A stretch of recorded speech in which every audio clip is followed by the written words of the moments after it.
Të gjithë jemi të ndërgjegjshëm për rëndësinë e madhe që ka standardi i zgjedhjeve për vetë cilësinë e demokracisë në vendin tonë, aq më tepër një vend tashmë kandidat për antar i Bashkimit Evropian, me synime të qarta për të çelur dhe negociatat për antarësim sa më shpejt që t'jetë e mundur.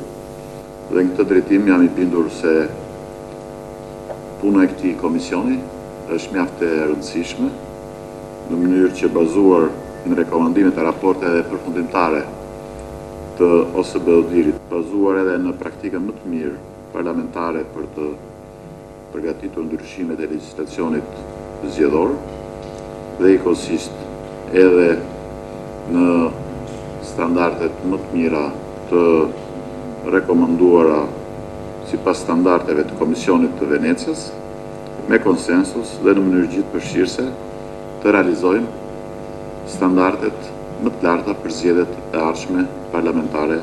Le të shpresojmë që ky komision të përfundojë përpara se ne të nisemi me pushime. Do të ishte gjë shumë e mirë dhe shumë interesante që ne ta kishim një herë kodin zgjedhor shumë herë më përpara. Po gjithsesi ne prapë kemi kohë deri në fund të vitit për të realizuar me konsensus të kod. Është pikërisht vullneti munguar ajo që na ka bërë që ne pas 2013 të mos trajtonim rekomandimet e ODIHR-it, dhe kjo është një shkelje e angazhimit ndërkombëtar të Shqipërisë. Ajo që është pasgjithshmërisht e lidhur me reformën zgjedhore është suksesi i procesit të dekriminalizimit. Nëse nuk ndodh kjo, zgjedhjet e ardhshme janë një rrezik të madh.